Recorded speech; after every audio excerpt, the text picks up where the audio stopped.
ایک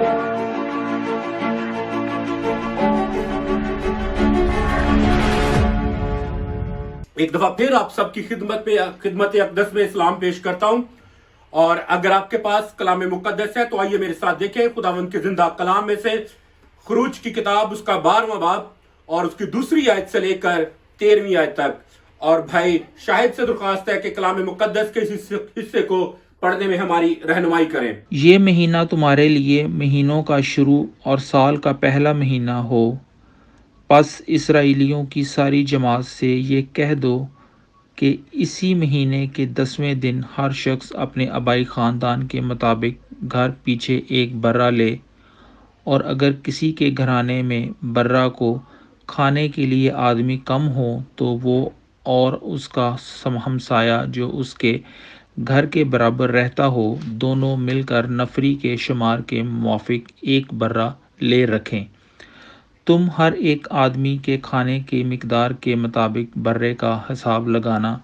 تمہارا برہ بے عیب اور یکسالہ نر ہو، اور ایسا بچہ یا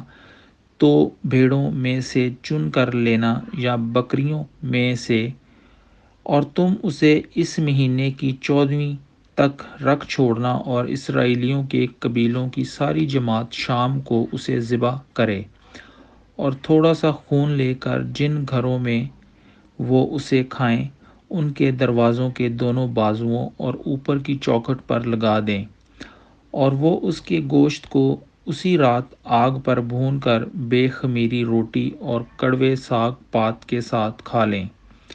اسے کچا یا پانی میں ابال کر ہرگز نہ کھانا، بلکہ اس کو سر اور پائے اور اندرونی اعضاء سمیت آگ پر بھون کر کھانا، اور اس میں سے کچھ بھی صبح تک باقی نہ چھوڑنا، اور اگر کچھ اس میں سے صبح تک باقی رہ جائے تو اسے آگ میں جلا دینا، اور تم اسے اس طرح کھانا اپنی کمر باندھے اور اپنی جوتیاں پاؤں میں پہنے اور اپنی لاٹھی ہاتھ میں لیے ہوئے تم اسے جلدی جلدی کھانا، کیونکہ یہ فسح خداوند کی ہے، اس لیے کہ میں اس رات ملک مصر میں سے ہو کر گزروں گا، اور انسان اور حیوان کے سب پلوٹوں کو جو ملک مصر میں ہیں ماروں گا، اور مصر کے سب دیوتاؤں کو بھی سزا دوں گا۔ میں خداوند ہوں۔ اور جن گھروں میں تم ہو ان پر وہ خون تمہاری طرف سے نشان ٹھہرے گا، اور میں اسے خون کو دیکھ کر تم کو چھوڑتا جاؤں گا، اور جب میں مصریوں کو ماروں گا تو وبا تمہارے پاس بھٹکنے کی بھی نہیں کہ تم کو ہلاک کرے۔ آمین۔ خداوند کا شکر ہو۔ ایک اور حوالہ آپ کے لیے کلام مقدس میں سے پڑھنا چاہتا ہوں، آپ میرے ساتھ دیکھیں۔ پیدائش کی کتاب اس کا 17واں باب اور اس کی 5ویں اور 7ویں آیت، جینیسس چیپٹر 17 ورس 5 to 7۔ اور تیرا نام پھر ابراہم نہیں کہلائے گا، بلکہ تیرا نام ابراہم ہوگا، کیونکہ میں نے تجھے بہت قوموں کا باپ ٹھہرا دیا ہے، اور میں تجھے بہت برومند کروں گا، اور قومیں تیری نسل سے ہوں گی، اور بادشاہ تیری اولاد میں سے برپا ہوں گے، اور میں اپنے اور تیرے درمیان اور تیرے بعد تیری نسل کے درمیان ان کی سب پشتوں کے لیے اپنا عہد جو ابدی عہد ہوگا باندھوں گا، تاکہ میں تیرا اور تیرے بعد تیری نسل کا خدا ٹھہروں۔ خداوند کے زندہ کلام کے پڑھے اور سنے جانے پر خداوند کی برکت ہو۔ آمین۔ خداوند کا شکر ہو۔ آج کلام مقدس میں سے جو بات میں آپ سب کے ساتھ بانٹنا چاہتا ہوں وہ ہے کہ یسوع مسیح کا ابدی عہد، an everlasting covenant of Christ۔ یہاں پر خدا نے خود کہا ہے، ابراہم سے کہا کہ میں اپنا ابدی عہد جو ہے وہ تجھ سے باندھوں گا، اور آج ہم خدا کے ابدی عہد کے بارے میں دیکھیں گے جو خداوند یسوع مسیح کے وسیلے سے خدا نے مجھ سے اور آپ سے کیا ہے۔ خدا نے ابراہم کو چنا تاکہ خدا اس کے وسیلے سے ایک بڑی قوم بنائے، اور پھر خدا نے اس منصوبے کے مطابق اس قوم کو مصر کی غلامی میں بھیجا، اور پھر 400 سال تک غلامی میں رہنے کے بعد